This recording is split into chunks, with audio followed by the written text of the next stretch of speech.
Aquí cabe todo el cine. Con Eric Estrada. Estrenos. Puentes.me.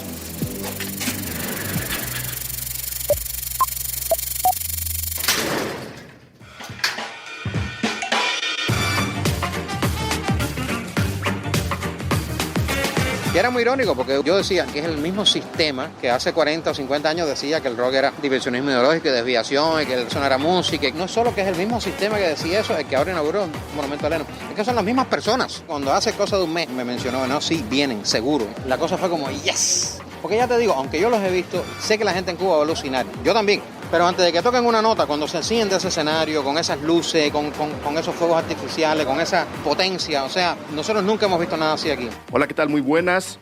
Les doy una muy emotiva bienvenida. Ahora vamos a hablar de un evento, de varios eventos, de una persona, de un espíritu y de varias personas. Es en realidad el pretexto para hablar de muchas cosas que me emocionan a mí de manera personal y que le emocionan a mi invitada de lujo de esta tarde. Ahora vamos para allá, voy a tratar de explicarme. Estábamos haciendo cuentas, especialmente ahora que el señor Trump quiere echar para atrás todas las políticas que don Obama había tratado de echar para adelante en cuestión de relaciones internacionales y muy particularmente con Cuba. Eso coincide, curiosamente, prácticamente con el aniversario de la visita de los Rolling Stones a la ciudad de La Habana, con la que cerraron una gira latinoamericana que se volvió histórica por varias razones. Ahora iremos para allá.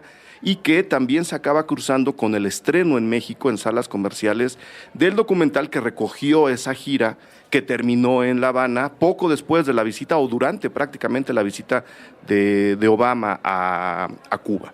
En consecuencia, sí, ya lo adivinaron, vamos a hablar de Olé, Olé, Olé, que es el nombre del documental de los Rolling Stones, que era el nombre de la gira también, que estrena este fin de semana en salas. Como si necesitáramos otro documental de los Rolling Stones, que era lo que estaba pensando yo ayer, que invité a María Versa, que es vuelve a los micrófonos de Puentes, vuelve a los micrófonos de Cine Garage, y a quien le doy la más cálida bienvenida después de un festejo apoteósico de su cumpleaños hace un par de semanas. María, ¿cómo estás? Muy buenas, muchas gracias. Necesitábamos, así te la voy a soltar antes que otra cosa. ¿Necesitábamos otro documental de los Rolling Stones o necesitábamos este documental de los Rolling Stones? Pues yo creo que nunca está de más, y este es el documental, y desde luego en América Latina creo que es este. A lo mejor en Europa no, pero en América Latina sí. Sí, porque, repito, estaba yo ayer tratando de contestarme esa pregunta, ¿no? De por qué habría que hacerle un programa especial a un documental más de los Rolling Stones, pero creo que parte de la respuesta va por eso. Se trató de una gira exclusivamente latinoamericana, se trató de una gira histórica por donde terminó, por el momento en el que terminó, y se trata, muchos lo han dicho, yo no creo que sea la última gira de los Rolling Stones, pero pues sí, se trata de una gira que los recoge una vez más en su mejor momento, en su vida 7, yo me imagino. No voy a decir que es su última gira, no voy a decir que se van a morir. Ayer revisé varios documentales, yo los veía y decía, es que estas personas no tienen que morir nunca.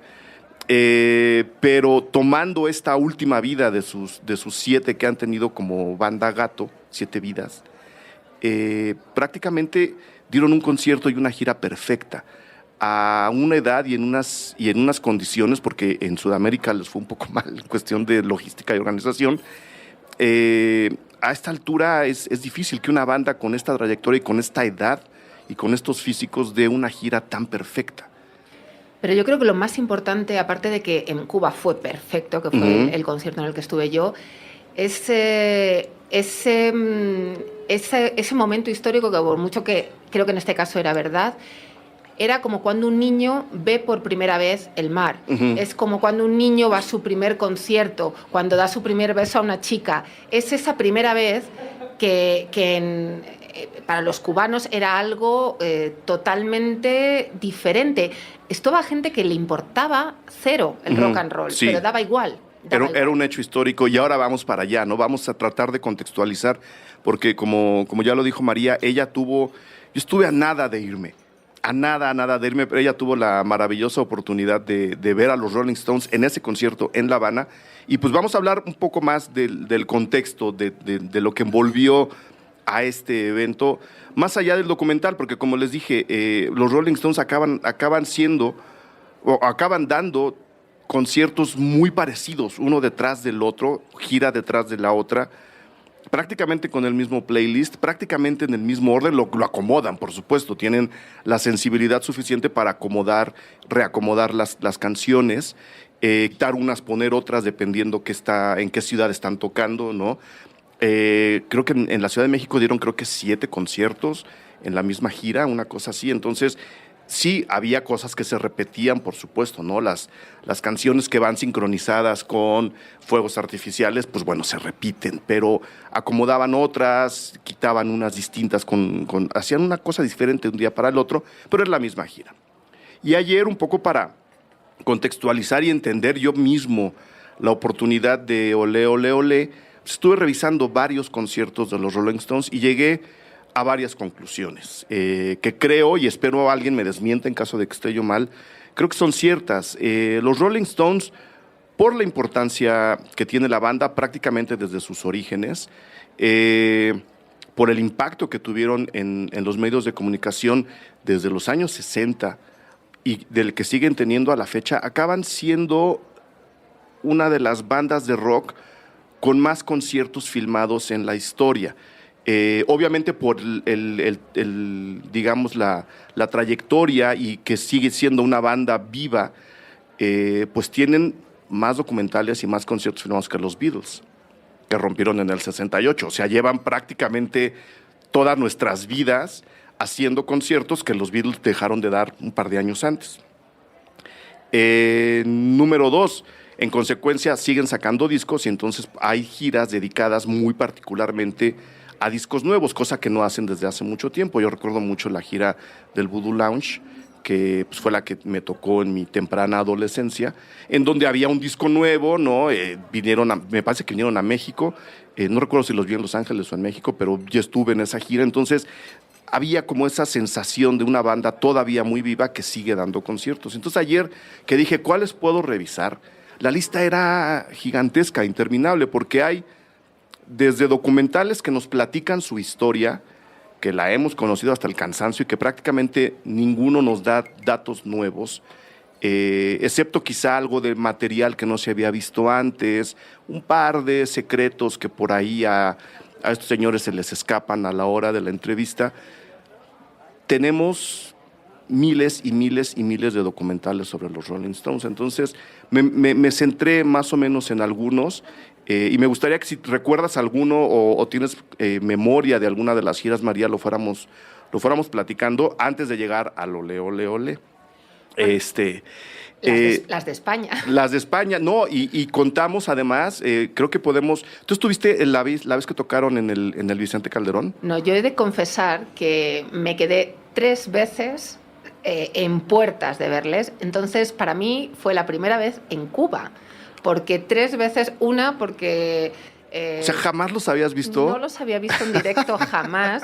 Había estado 3 veces, 2 de ellas, en 2 momentos en España, en los que se anuló el concierto porque se cayó de un cocotero. No me acuerdo si fue Mick Jagger o quién fue. Ya recuerdo, sí, ya recuerdo esa nota. Pero eso estamos hablando de los principios de los 2000, ¿no? Estamos hablando, sí, yo no estaba aquí en México todavía, debía ser principios de los 2000, más o menos. Esa fue la más frustrante, auténticamente. Porque el resto, otra vez, fue porque me quedé sin entradas y otra vez porque me quedé sin poder llegar al sitio. Entonces, eso no vamos a contarlo. Entonces fue muy frustrante, pero la que más era esta, que era un concierto en Valladolid, además. Y había reestructurado todas mis vacaciones para poder ir a ese concierto y era en el mes de agosto, que en España todo se paraliza en el mes de agosto, con lo cual tú haces todo un esquema mental para saber volver qué hacer. de donde estás y para llegar a Valladolid, que es un sitio donde, bueno, una ciudad pequeñita, en medio de Castilla, donde no te vas de vacaciones. Pero había que ir a ver a los Rolling. Fue terrible. Antes de seguir, María, cuéntale a la gente dónde te pueden leer, dónde te pueden escuchar. María es periodista ¿Podríamos decir especializada? No. No. ¿Podríamos decir periodista combativa y resistente? Sí. Eso sí. Ok, es una periodista combativa y resistente. ¿En dónde te podemos encontrar y en dónde te podemos escuchar? Pues escucharme, yo trabajo para una radio española que se llama Cadena COPE, pero ahora estoy con varios proyectos de radio también. Lo más fácil es a través de Twitter, Berzamex, es mi cuenta de Twitter. Con V y con Z. Y bueno, en varios medios ahora colaboro con la agencia Associated Press, fundamentalmente, pero también estoy haciendo cosas con otros medios, como Al Jazeera, de todo un poco. Por eso, más que especializada, diría todoterreno. Todoterreno, ok. Es todo lo contrario, pero es casi lo mismo. Porque es un todoterreno focalizado. O sea, cubres cultura, cubres política, pero no cubres espectáculos. Sí, indudablemente, y sobre todo especializado en esta región, ¿no? O sea, llevo 8 años aquí en México y la actualidad es lo que te va especializando en tocar unos temas y no otros, aunque a veces nos gustaría pues tocar otros también. Tocar unos más. Pues bueno, ahora iremos a la experiencia de los Stones en concierto.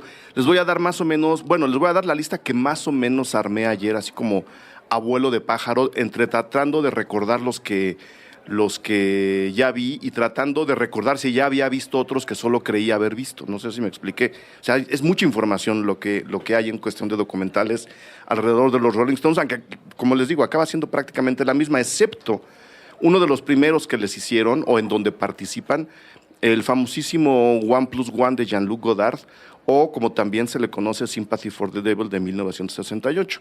Sí, muchachitos.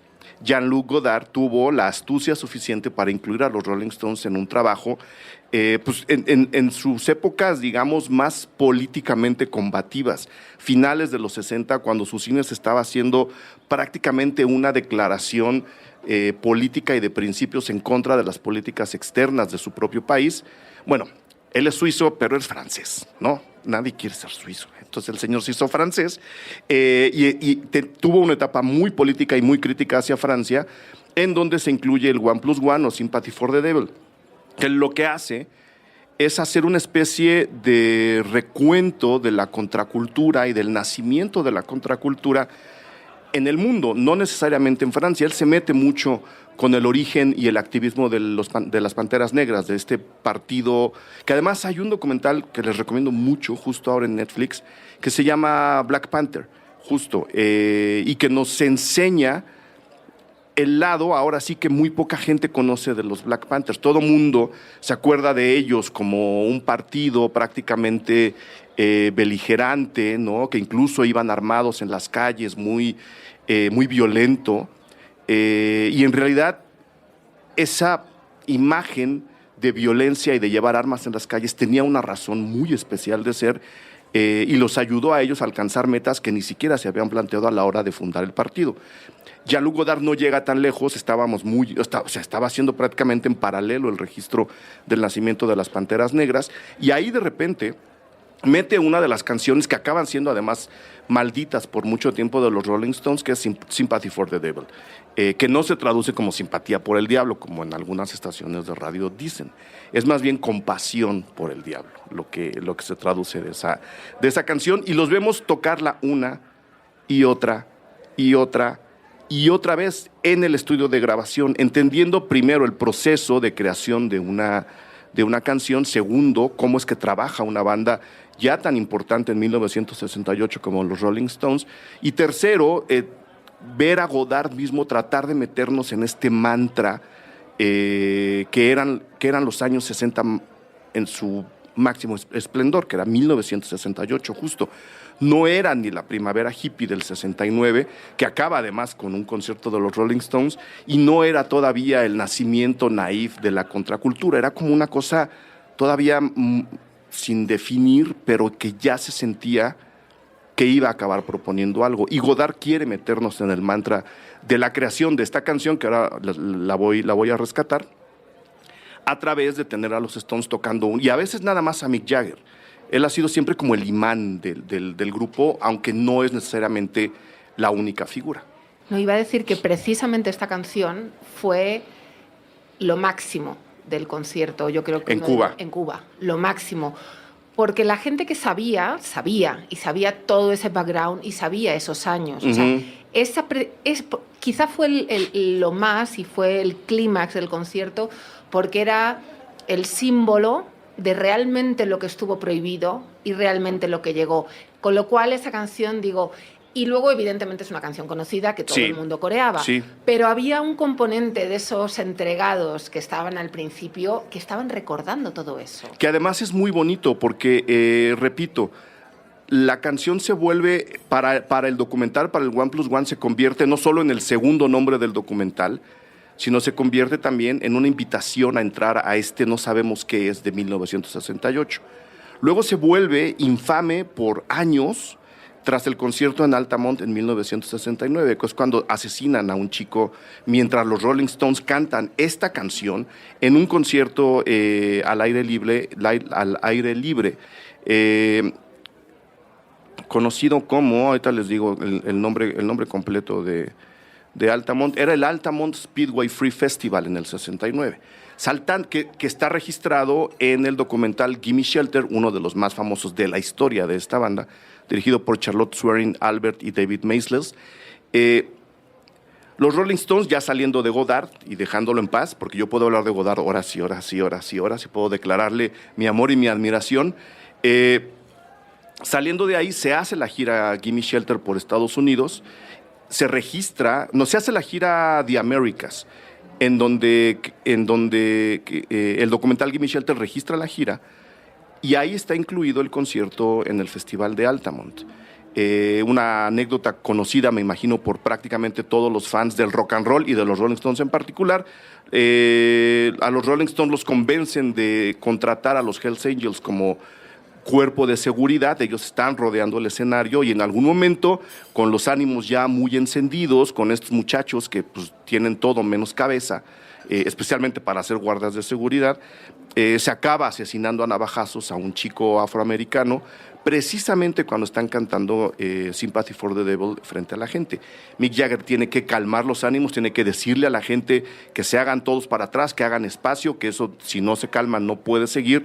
Todo queda registrado ahí, y al saber lo que ocurrió, la banda decide no tocar esa canción por mucho tiempo, y mucho tiempo, estoy diciendo, prácticamente llegar a los 80, muy tardíos, sin que se vuelva a escuchar esta canción en vivo. Entonces, me alegra mucho que en el concierto en La Habana, la canción, la banda y la historia le hayan dado la vuelta completa a este tipo de incidentes para darle un nuevo significado a una canción que ya de entrada traía una carga de crítica política, como es Sympathy for the Devil, ¿no? O sea, está hablando un poco de las manos negras, en muy pocas palabras y quitándole lo simbólico y lo metafórico. La canción está hablando de las manos negras que controlan la política a nivel mundial, muy particularmente en Estados Unidos. Entonces, que la hayan rescatado en Cuba, y ahorita nos contarás más o menos los detalles, me da mucha emoción. No, y fue impresionante la gente, los conocedores y los seguidores de los Rolling allá, que no son muchos, hay que decirlo. O sea, Cuba no es un país rockero. No. Evidentemente, porque tampoco han tenido acceso al rock and roll, ¿no?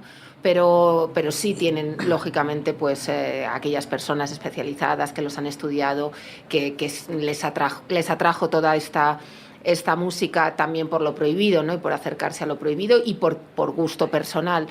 Ellos estaban impactados, ellos estaban con unos análisis interesantes, ¿no? Esa mezcla, por un lado política, por otro lado cultural, por otro lado de realización personal, de voy a ver por fin aquí a mis ídolos en casa. Alguna de esta gente había salido, muy poca la verdad, pero algunos sí lo habían visto en otras ocasiones, en otros conciertos, fuera, en Europa concretamente. Estoy recordando uno de los que más...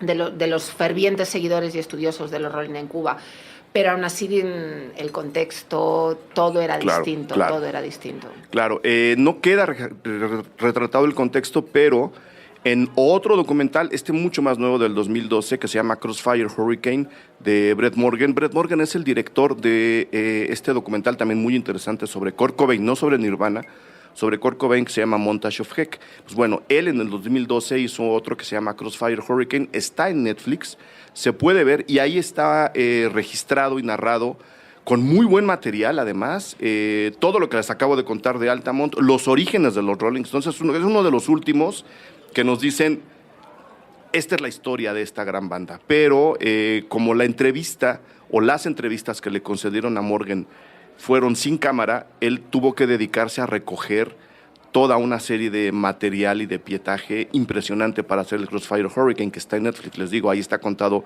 lo de Altamont. Ahorita vamos para allá. Está el Gimme Shelter, ya les dijimos. Está otro también clásico del 72, una época muy peculiar en la historia de la banda, que estaban así entre queremos ser otra vez David Bowie, pero no podemos. Ladies and Gentlemen de Rolling Stones es del 72, de Rolling Vincer. Es un concierto, tal cual lo dice el nombre. Y hay varios ahí en los 70, pero me salto, yo creo que hasta los 80, en el 82, Hal Ashby dirige otro documental típico de los Rolling Stones, que es Let's Spend the Night Together, un concierto tal cual, y ahí lo que quiero darles a entender es que podemos entender la evolución musical, estética, e incluso la posición frente a la cultura del mundo de los Rolling Stones. Muy al principio, como se deja ver en Gimme Shelter y por supuesto en el One Plus One, era hasta cierto punto una banda más combativa, y lo dejan muy claro en el Crossfire Hurricane. Hay un momento muy, muy peculiar, hablando del nacimiento de la contracultura y de los rompimientos juveniles y de plantarle cara a la autoridad. Hay un momento en el Crossfire Hurricane en el que Mick Jagger dice, yo entiendo, y porque además hay un sociólogo ahí explicando, ¿no?, por qué las chavas gritan y por qué se le lanzan y por qué lo adoran, por qué lo idolatran. Y Mick Jagger dice algo muy particular que a nivel de entendimiento de la contracultura es muy importante. Él dice, yo entiendo esta parte sexual, que también tiene que ver con la contracultura, y entiendo que las chavas se exciten, ¿no? Pero eso solo pasa en este país, dice, hablando de Estados Unidos además. En mi país, en Inglaterra, los que se suben al escenario y los que arman la revuelta son los chavos. Y nos usan de pretexto para pelearse con la policía. Es decir, suben para que los agarre la policía y en ese momento poderse agarrar a palos con un policía. Nos están usando nada más como el vehículo, y creo que esa declaración refleja mucho de lo que los Rolling Stones ayudaron a abrir voluntaria o involuntariamente en el camino de la contracultura, que los muchachos pudieran decir, ya no estoy de acuerdo con lo que tú me estás diciendo, y a través de la música de estos te lo voy a decir. Chéquenlo, porque además, repito, hay material muy, muy, muy ilustrador, ¿no? O sea, hay chavos lanzándose al público, el famoso stage diving que todo el mundo cree que se inventó en los 80, en el 65, 6 hay chavos haciéndolo en el documental. Entonces, ahí les dejo el Crossfire Hurricane para que lo chequen. Está el Let's Spend the Night Together en el 82, que ya es otra banda, ya es una banda mucho más metida al mainstream, mucho más acostumbrada también a dejarse ver en tele, ya saben el papel que están jugando, entonces su postura puede que no sea tan combativa, pero sigue siendo muy inspiradora para mucha gente. Para mí lo fue, especialmente en los 80. Y de ahí me voy a saltar porque, repito, hay muchísimos, hay una infinidad de conciertos, de historias, de entrevistas a cada uno de ellos que si las juntáramos tendríamos un documental como de 6, 7 horas. Me voy a lanzar hasta el Shine a Light, el documental que hizo Martin Scorsese sobre un concierto organizado justo para celebrarlos en Nueva York, y en donde se invita a una serie interminable de otros cantantes y otros artistas a cantar canciones con los Rolling Stones, a estar ahí en el escenario interpretando canciones. Un documental realmente alucinante, con, no sé, 10, 12 cámaras registrando el mismo concierto al mismo tiempo, con camarógrafos con cinefotógrafos realmente probados, comprobados, profesionales y artistas, haciéndole el trabajo de recoger visualmente todo a Martin Scorsese. Estoy hablando de Manuel Lubezki cargando una cámara a la mitad de un concierto de los Rolling Stones. Es un documental alucinante a nivel visual, y por supuesto ver el nivel de dominio del escenario que ya tiene una banda como los Rolling Stones, registrada además por Martin Scorsese, o sea, contado todo a partir de imágenes, no de un narrador en particular. A mí me resultó muy emocionante cuando se estrenó. Si no me equivoco, también está en Netflix, pero si no lo encuentran en Netflix, no se preocupen. Es muy fácil encontrar ese documental en DVD y en Blu-ray. Entonces, ahí está el dato. Hay otro documental del 2013 que acaba siendo un poco histórico y también un poco histórico y empieza como a preparar el terreno para los cruces históricos que los Rolling Stones cerraron hasta ahora en La Habana el año pasado. El documental se llama Hyde Park Live, The Rolling Stones de Hyde Park Live del 2013, y es una tocada tal cual de los Stones con un dato muy especial. Ellos habían tocado en el 69 en Hyde Park, que está ahí en el centro de Londres, que es la casa de los Rolling Stones. En 44 años no habían vuelto a tocar ahí. Se organiza un concierto en el verano del 2013, los llaman a ellos para tocar ese concierto y están celebrando pues un poco todo lo que les acabo de contar, del 69 al 2013, los 44 años que no habían estado ahí. Ellos están contando al principio, no se clavan mucho en eso, el documental va más sobre el registro del concierto, la emoción de volver a tocar en Londres, la emoción de volver a tocar ahí, en verano, y para esa gente. Y me gusta mucho que el documental, centrado en el concierto y en el espectáculo, se va mucho con la gente, nos enseña muchas de las caras y de los rostros de niños, de adolescentes, de adultos y de ancianos que están viendo el concierto, que es algo muy bonito en las tocadas de los Rolling Stones ahora. Sí se ve con AC/DC, no hay abuelos que llevan a los nietos. Sí se ve con Iron Maiden, hay abuelos que llevan a los nietos. Se ve con Paul McCartney en los conciertos de Paul McCartney, se ve con bandas con este tipo de trayectorias, pero creo que con muy pocas se registra lo jovial y lo liberador que acaba siendo ir a un concierto de rock, como ocurre con los Rolling Stones. Tocando casi las mismas canciones, siendo casi la misma banda, podrían caer en el error que a veces comete Iron Maiden, de ser un circo muy prediseñado, de ser algo que no va a cambiar nunca porque los fans no quieren que cambie nunca. Los Rolling Stones, siendo una banda más seminal, siendo una banda más tradicional en cuestión de lo que tocan es blues, en muy pocas palabras, acaban comunicando y acaban comunicándose también con la gente de una manera muy diferente y acaban entregando otro mensaje, la jovialidad liberadora del rock and roll que tuvieron ellos la oportunidad de ver nacer. O sea, este rompimiento del rock and roll que yo les contaba hace rato fue musical, invitó a la gente a la fiesta cuando antes la fiesta no estaba permitida, en los 60, y eso se sigue viendo en los conciertos de los Rolling Stones y eso me entusiasma mucho. Ahora lo platicamos con Cuba. Chequen el Hyde Park Live, es un concierto muy bien filmado, además. También ayer conté como 12 cámaras, ¿no? que estaban registrando el concierto.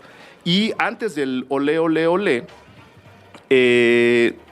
me imagino que en la misma tocada, Paul Dugdale registró el mismo concierto que acaba llamándose The Rolling Stones Havana Moon, un concierto que salió en el 2016, imagino, porque ese no lo he podido ver completo, solo he visto trozos que hay en internet, registrado en la misma noche en La Habana pues, el año pasado, ¿no? Esos son los otros documentales que yo quería recomendarles a ustedes.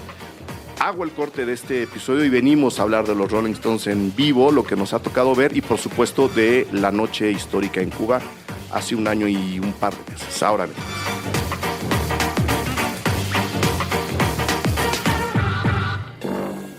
Puentes.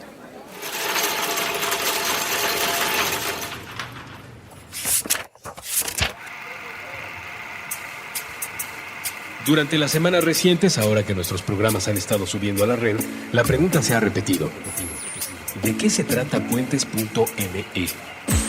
Sí, claro, se trata de grabar ideas, monólogos y conversaciones en la ahora vieja y conocida plataforma del podcast. El aparato que le dio nombre ha sido descontinuado. Empleando la tecnología del transductor acústico eléctrico, es decir, un micrófono. Puentes también se trata de básquetbol, de cine, de guionismo, de literatura infantil, de Los Simpson, de ciencia y ciencia ficción, de arte callejero, de libros y lectores, de la Guerra de las Galaxias. de drogas recreativas y el derecho a consumirlas, de videojuegos, de teatro, de diseño, de agua. Puentes se trata de utilizar la red para algo más que la cacería de clics. Puentes se trata de compartir. Se trata de los dos lados del mensaje. Se trata de nosotros, quienes hacemos y escuchamos estos programas.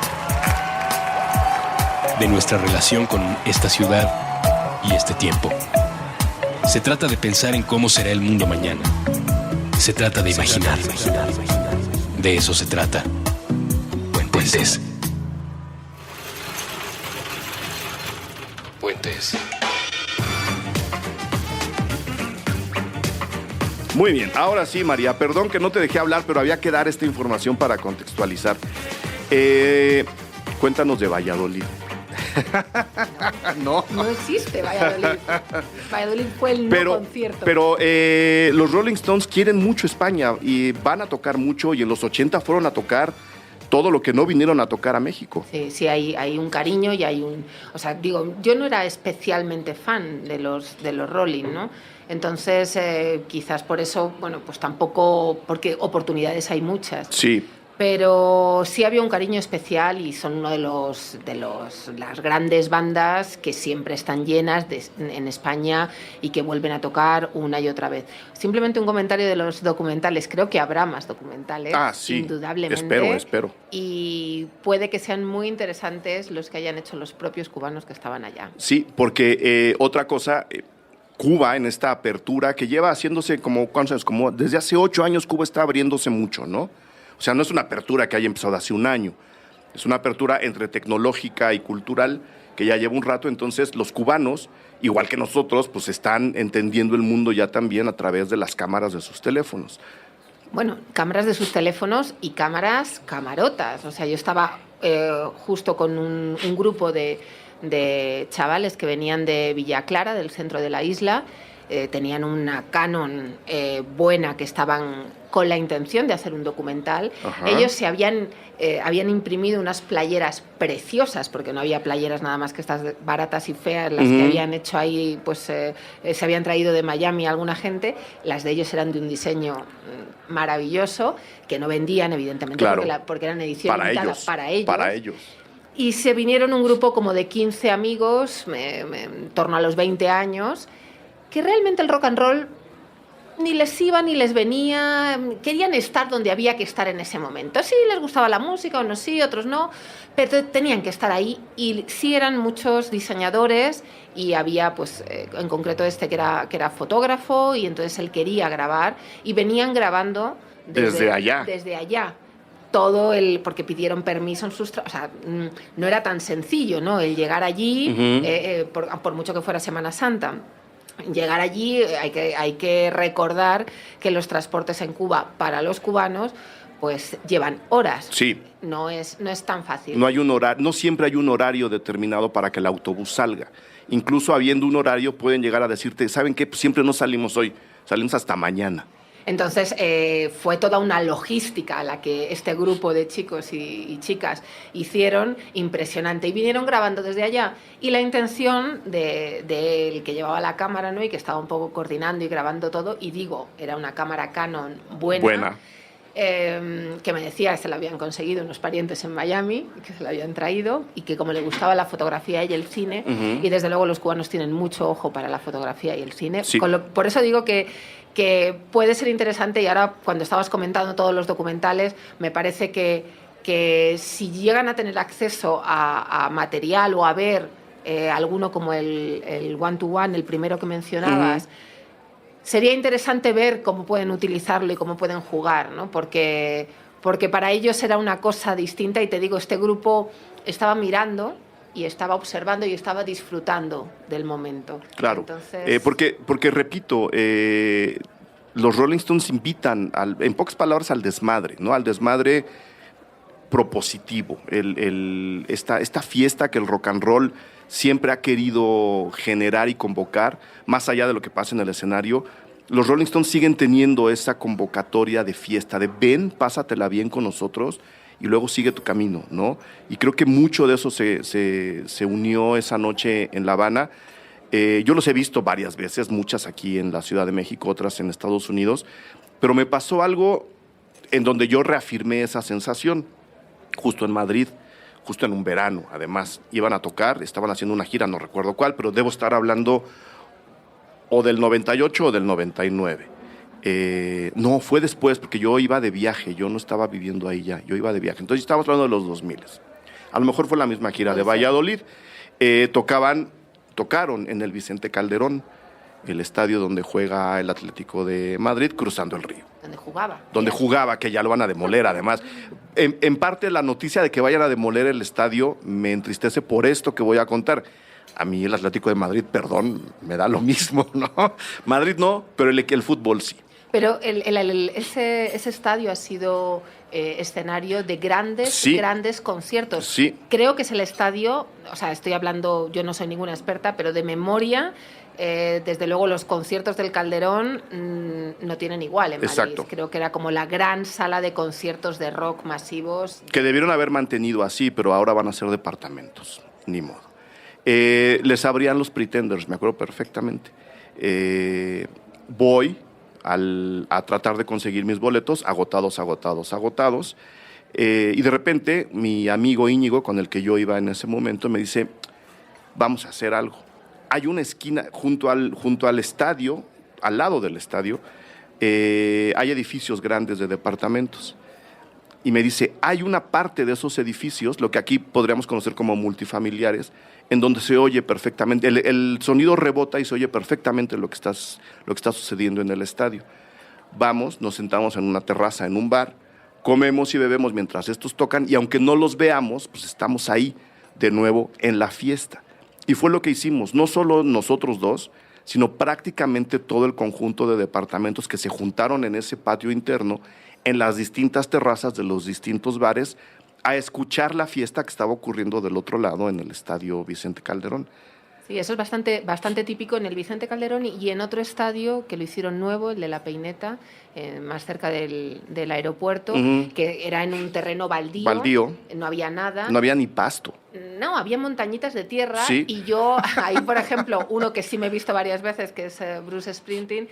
Que también va mucho a España. Muchísimo. Todo lo que no viene aquí va a tocarlo España. Todo el cariño que tiene en España no lo tiene aquí. No, también hay que decirlo. aquí la gente no sabe de Pero Bruce Springsteen, la última pobres. vez fue precisamente en una grada. También nos quedamos sin entradas y fue en un cerrito, que era casi una montaña de escombros de basura. Y había un fiestón ahí, que según el aire, había varios montículos, pero ese era el privilegiado ese día, por las nubes, el aire y todo. Y entonces aquello fue todo un conciertazo casi en medio de la basura, diría. Algo que no ocurrió en La Habana y que sí hay que aclararlo. Voy a aclarar dos cosas. Hace rato dije que el transporte puede o no puede salir, no porque no sepan llevar cosas así en La Habana o en Cuba. Dependen mucho del petróleo externo, ellos no tienen petróleo. Entonces, cuando no hay gasolina, posiblemente no hay gasolina. No depende de su organización, son gente muy organizada. Tanto que el concierto salió perfecto. Pero aclarado eso, aclaremos otra cosa. Fue un concierto gratuito, el de La Habana. Fue un concierto gratuito y por eso también llegó un montón de gente de fuera, muchísimos turistas, porque era en Semana Santa. Y llega en un contexto político justo después de la llegada de Obama, con lo cual todos los gringos decían, podemos ir allí a verlo gratis, ¿no? Sí. Algunos tenían interés histórico, otros era verlo gratis. Había de todo un poco. Lo que hay que también tener muy claro es que no fue masivo. O sea, quiero decir... Fue grande. Fue grande. No es Ricky Martin. No, Ricky Martin sí habría llenado. ¿Dónde fue? ¿En el estadio? No, el Concierto por la Paz. ¿Quién fue los que tocaron en Cuba? Un Concierto por la Paz. No era Ricky Martin, me parece. Era que tocaron en el Malecón. Sí. Y aquello fue masivo. Esto no fue masivo, fue diferente, fue curiosidad, pero fue espectacular. Fue espectacular, fue perfecto. Quizás a mí me pareció, o sea, tan perfecto que a veces, digo, a mí en los conciertos me gusta ese grado de incertidumbre. Que lo tiene Bruce, que es que improvisa, que se alarga, que me parece que convive con la gente. Aquí todo estaba perfectamente medido. y perfecto. O sea, no había una sola nota que sonara fuera de tono, no había un solo micro, un solo altavoz, que solo no nada, tuviera que una estar ahí. luz que fallara, o sea, no había nada, y la logística también fue compleja para todos los que estuvieron montando allí, ¿no? Porque llevaron prácticamente hasta el agua que bebían, o sea, lo llevaron absolutamente todo, porque no sabían si iban a poder encontrar un tornillo para agarrar o ajustar determinado foco que se ha caído. Entonces, la logística fue complicada. Y yo estuve hablando porque tengo un amigo que estaba ahí justo en todo el tema logístico y me decía, es increíble, o sea, es una logística que está siendo mucho más complicada que un concierto normal. Y luego decía, fíjate, ha salido bien, creo que teníamos también ciertos prejuicios de que entonces nos lo teníamos que traer todo. Por si acaso, porque luego no puedes, aunque los cubanos, la gran frase de los cubanos es que ellos resuelven en cualquier circunstancia, pero para el no cubano que llega allí imagino que no es tan fácil. No, o sea, yo prefiero saber que lo voy a resolver a esperar que tú lo resuelvas, ¿no? ¿Cuándo llegaste tú a Cuba en ese viaje? Porque ¿te tocó lo del Papa? No. Porque fue como una oleada de este vamos a anunciar la apertura cubana, ¿no? Sí, llevaba una oleada, yo diría desde el 2006 realmente, cuando Fidel Castro se pone enfermo, y a partir de ahí todo empieza a desencadenarse en una situación económica de crisis, la caída, o sea, quizás si nos tenemos que ir más atrás, lógicamente la caída de la Unión Soviética. Claro. A partir de ahí problemas económicos, se desajusta todo, y luego quizás el otro punto de inflexión igual de fuerte en el terreno político sería esa, la enfermedad de Fidel Castro. Y cuando Cuba y el castrismo en sí, muy inteligentemente, no digo si bien, mal, pero desde luego inteligentemente, empiezan a programar esa transición, y desde luego la hicieron perfecta, porque cuando se murió Fidel Castro estaba todo listo. Todo hecho, todo hecho. Y al decir perfecta no quiero decir que haya sido una transición como le gustaría a la gente siempre. No. Pero desde un punto de vista de yo quiero mantener este tipo de gobierno y lo voy a hacer sin que haya cataclismos, esos lo consiguieron, ¿no? Y creo que tiene cosas buenas, creo que tiene cosas que no son tan buenas, eso lógicamente pues la historia dirá, pero indudablemente desde el 2006 fue este punto de inflexión, luego indudablemente las visitas de los papas, primero de Benedicto XVI, es que también fue, claro, que vino aquí a México y después fue para allá. Aquel fue un punto importante también de inflexión, y luego ya el Papa Francisco, lógicamente la Iglesia ha tenido ahí un papel negociador brutal, y desde luego la gran noticia de los que eran enemigos, de repente, de un día para otro, extienden ya son la mis mano, amigos. sí, extienden la mano. Y aquello, los cubanos aquí, o sea, los cubanos decían, es como si de repente tú un día te levantas y te dicen, mira, eso que ves que es el cielo y que te he dicho que es azul, pues no, es rojo. Y tú dices, ¿cómo? Pero si llevo toda la vida viendo eso. Pues para los cubanos era eso, o sea, más allá de ideología política, más allá de ser castrista, anticastrista, opositor, no, daba igual. O sea, yo aquí en México hablé con disidentes que estaban aquí exiliados, que no les gustaba nada Fidel Castro, y no se lo podían creer, lloraban de esa sensación de está pasando algo que no nos podíamos creer, ¿no? Y bueno, entonces ese anuncio fue la visita del Papa, fue el anuncio, y luego, lógicamente, la visita de Barack Obama, que culminó en los Rolling Stones. Porque fue la misma semana. Fue la misma semana. O sea, Barack llegó pues, al principio de la Semana Santa, y los Rolling tocaron que el viernes sábado. El Viernes Santo. El Viernes Santo. Sábado. El sábado de Gloria. Sábado. Sus satánicas majestades tocaron el sábado de Gloria en La Habana. Era todo muy divertido y muy curioso, ¿no? Si no recuerdo mal, Obama llegó el domingo o sea, como una semana antes. Estuvo un rato ahí, estuvo todo, o sea, fue al estadio de béisbol. Fue intenso. Eso sí lo seguiste, ¿no? Eso lo seguí también. Fue una cobertura, pues estaba yo sola para la radio, entonces un poco intensa, porque te puedes mover poco, puedes hablar poco con la gente, porque estás haciendo todo. Porque la agenda, o sea, y los discursos, todos los discursos eran importantes. Entonces, como que no puedes pasear, ¿no? Realmente paseé con los Rolling porque ya el impacto político de la noticia ya estaba pasado y entonces ya te das cuenta ya puedes platicar a fondo, ya te puedes sentar un ratito con unos, tomar un roncito con otros y ya como que la gente también se relajó, ¿no? Porque en el momento de Obama había cierta tensión de qué decir, de qué no decir, de si esto está bien, no está bien, la gente estaba un poco...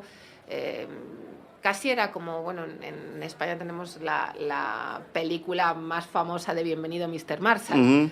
Pues era un poco esa sensación, ¿no?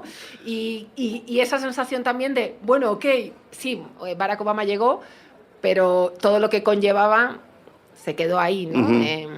Y bueno, a ver qué pasa. Pero fue interesante y había gente que estaba más interesado en una cosa, más interesado en otro. Había mucha gente que veía muchas connotaciones políticas en el propio concierto, ¿no? Que decían que al final, pues, sobre todo opositores, ¿no? Decían el régimen de Fidel Castro está intentando, bueno, usarles como propaganda. Eso decían gente que ha estado censurada, ¿no? Y rockeros que están censurados en Cuba. Bueno, puede ser, evidentemente, ¿no? Todo es propaganda y sí. todo es... Pero también creo que el sentir general era algo está cambiando, no evidentemente a lo mejor al ritmo que le gustaría a algunos, pero había cosas y los comentarios del concierto eran geniales. Había gente de todo tipo. ¿Pero qué tipo de comentarios? Porque yo de lo que vi en la tele, porque por supuesto me quedé aquí llorando mi desgracia, pues había mucha gente que lo que nos decías, que en algún momento le contaba a la gente del noticiero, pues mira, yo encontré este disco de mi tío, pero nunca lo había oído.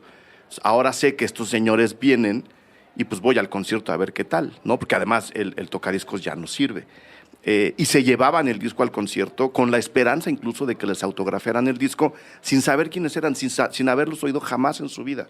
Sí. Niños de 17 años. Había gente que no les había oído en su vida jamás. Y iban, pues como aquí se va al Zócalo cuando hay un concierto gratis, sí. Mucha gente va a pasear y a ver qué hay, ¿no? Entonces, bueno, y han dicho que esto es distinto y antes no se podía y digo, tienes esa curiosidad. Entonces yo corrí para ponerme como en primera fila, me entró este espíritu de fan. Me vino muy bien porque pude hacer todas las entrevistas y toda la cobertura y tenía de todo un poco. Tenía este grupito que os comentaba antes de Villa Clara, que tenían sus propias expectativas, ¿no? que hemos comentado hace un ratito. Luego estaban los rockeros de toda la vida, ¿no? Los de resistencia. Gente de 50 años, 55 años, entonces tenía un par de ellos a mi lado, y ellos te contaban... pues una frase que nos puede sonar ahora un poco del Pleistoceno, pero que era esto del diversionismo ideológico, por lo que te podían condenar, ¿no? Esa época en la que te cortaban el pelo, esa época en la que para ver si un pantalón estaba demasiado ajustado, lo que hacían era meter una pelota de tenis por la cinturilla. Wow. Si la pelota no bajaba, no salía por el pie... Eran pantalones ilegales. Exactamente. Entonces, ¿qué hacían? Cortarlos. Y los abrían hasta que cayera la pelota. Wow. Entonces son cosas, digo, ahora nos reímos, ¿no? Pero en aquel momento era conflicto, ¿no? Este hombre que estaba a mi lado, digo, tenía 54, 55 años y seguía con su melena y decía, claro, pero es que a mí me la tuvieron que cortar. Y aquello fue como lo peor que me pudieran hacer en aquel momento. Entonces, también contaban cómo todo ese espíritu que contabas del primer documental, de la contracultura y demás, se tachó muchas veces el rock and roll porque todo lo inglés era gringo. O sea, hablaban en inglés, con lo cual era gringo. Estamos contra los gringos, estamos contra todo lo inglés.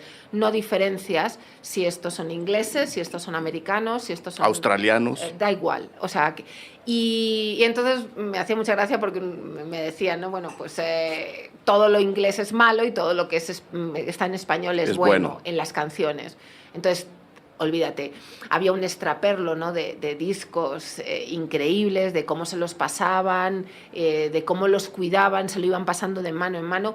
Yo la primera vez que fui a Cuba, que fue fue de vacaciones y fue el año 2002, me acuerdo que estaba en la punta más oriental de Cuba, en Baracoa, y avatares de la vida,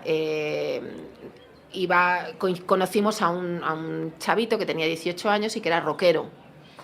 Y no había oído de oídas, pero no había podido escuchar, porque además él era de la parte oriental, que es la más pobre, o sea, no era La Habana, donde más o menos podías destraperlo, conseguir todo, y más en esos años ya, sí, porque ya esa no era ni mucho menos la época dura. Pero este era un chavo de 18 años, muy humilde, de la parte más pobre de Cuba, y entonces el rock and roll, y nos decía, bueno, pero en España, y me podéis mandar discos, y podéis... Y entonces él tocaba, y nos montaron un concierto. Yo iba con mi pareja, y nos montaron un concierto de rock and roll que sonaba maravillosamente, y si veis cómo era el local de una casa cayéndose, con un sintetizador, con una guitarra, con un todo que parecía, decías, esto no suena, vamos, no. Y aquel sonido era espectacular. Y se juntaron toda la banda, eran una banda de 8 personas, y nos regalaron ese concierto de rock and roll, todo creado por ellos. Cosas que... Buenísimo, buenísimo. Y me acuerdo que después de ese viaje, pues les mandamos discos que nunca sabemos si llegaron o no. Pero digo, esa gente, me imagino que mucha de esa gente fue al concierto y iba con ese espíritu de algo que has creído. También, por ejemplo, había otro grupo que eran otro grupito de 18 años, pero ahora ya el año pasado, que estos sí hacían música rock. Y estos eran los jóvenes de 18 años que tienen familia en Miami, que tienen los últimos celulares, que tienen lo último de todo, aunque estén en Cuba, que quieren el comunismo, pero quieren sus Nike, y quieren esto, pero quieren lo otro, que no tienen muy claro la política, porque no, la política no va con ellos, quieren libertad, lo que quieren es internet que funcione bien, ya han escuchado todas las cosas. Los Rolling Stones son de otra época, sí, pero de repente llegaban y decían, bueno, aunque sean de otra época, tenemos que verlos porque son nuestra referencia musical, de alguna manera.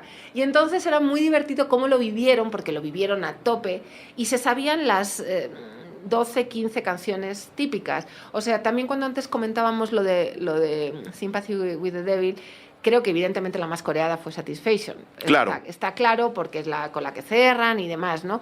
Pero quizá como yo estaba en ese grupito de estos 3 amigos cincuentones, y ellos sabían perfectamente lo que significaba, ellos la vivieron con un especial ilusión. Sí, ¿no? les traía otras memorias, ¿no? Y con un simbolismo exactamente también especial, porque ahí había gente muy crítica con todo el gobierno, y había gente fidelista y castrista que decía, ves, es que las cosas están cambiando y esto funciona. En general, había gente diciendo, está cambiando, pero despacio, pero qué miedo si cambia mucho, pero está cambiando despacio, pero o sea, no, estaban con ese toma y daca que no tenían muy claro. Yo creo que esa era la sintonía general.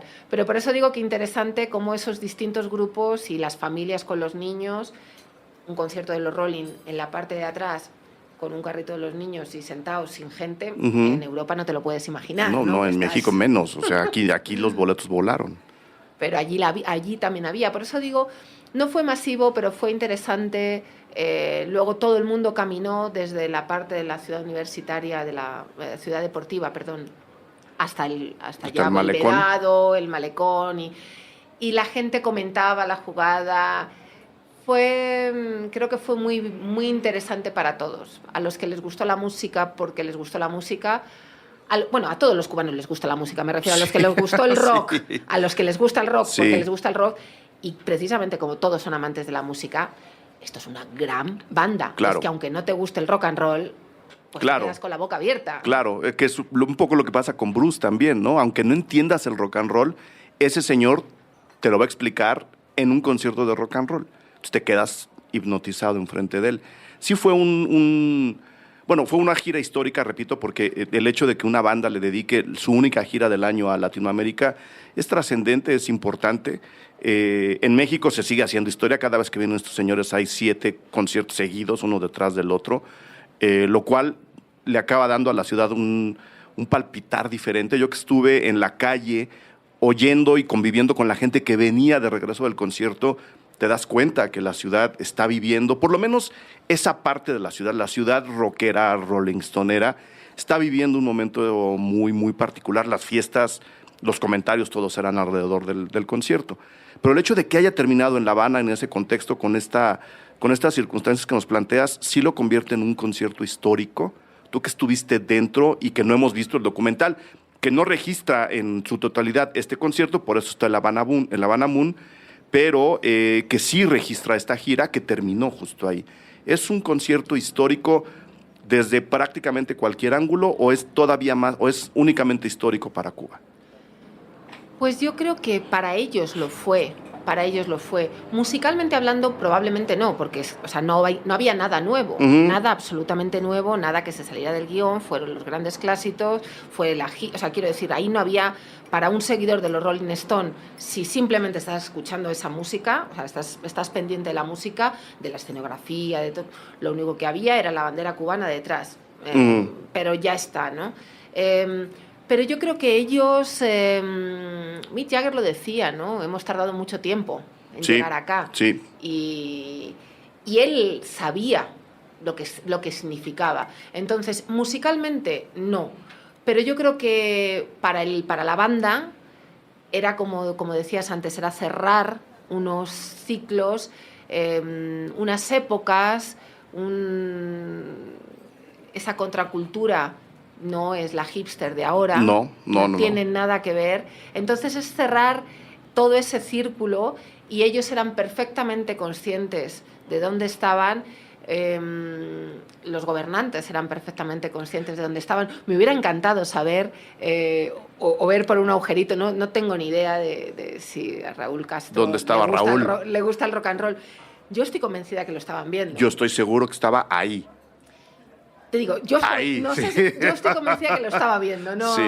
Evidentemente no hay ninguna prueba. No, ni la habrá. Ni la habrá, pero porque la curiosidad creo que es humana y nos va más allá de todo tipo de... Y aparte porque, bueno, era su logro. Claro, está bien, decir, ¿no? Era un gran logro y lo que pedían la gente que amaba el rock and roll era ojalá esto nos sirva para aperturas culturales más interesantes, porque Cuba tiene un acervo cultural brutal. Impresionante. Brutal, pero en el que ciertos segmentos han estado más seccionados, ¿no?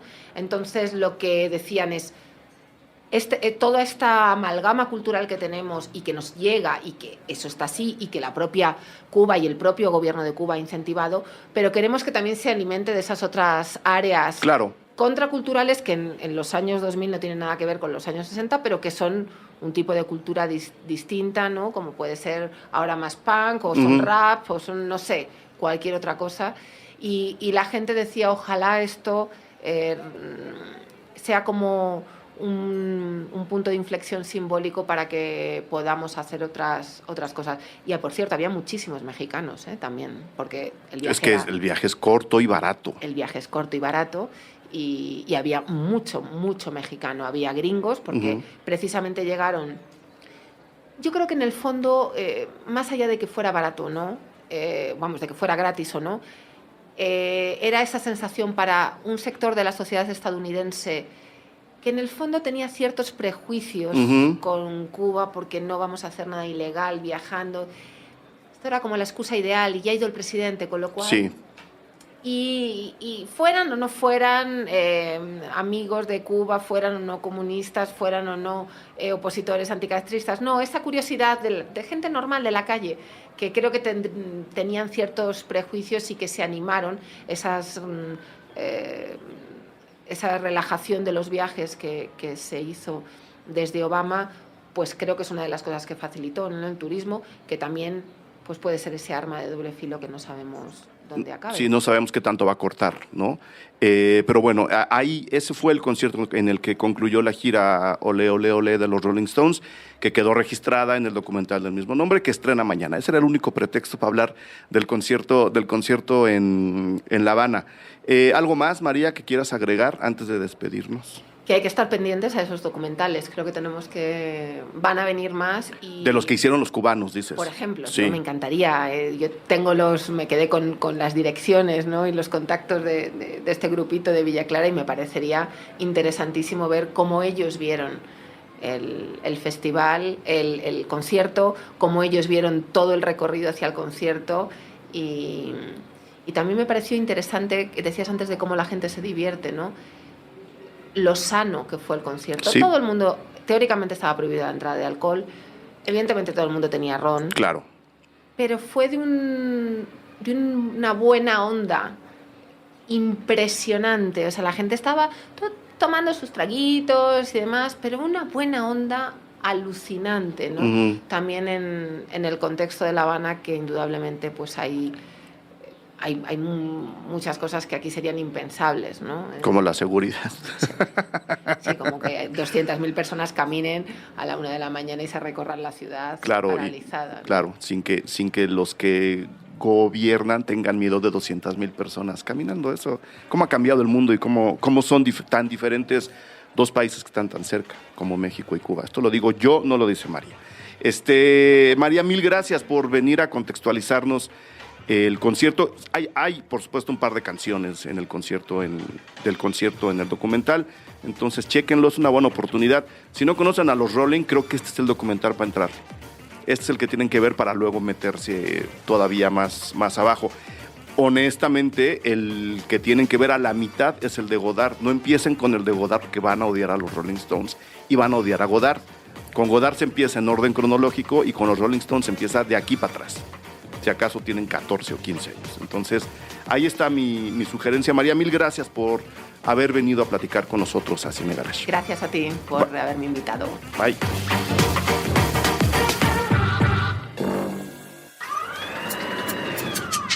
Cine Garage. Aquí cabe todo el cine. Con Eric Estrada. Estrenos. Puentes.me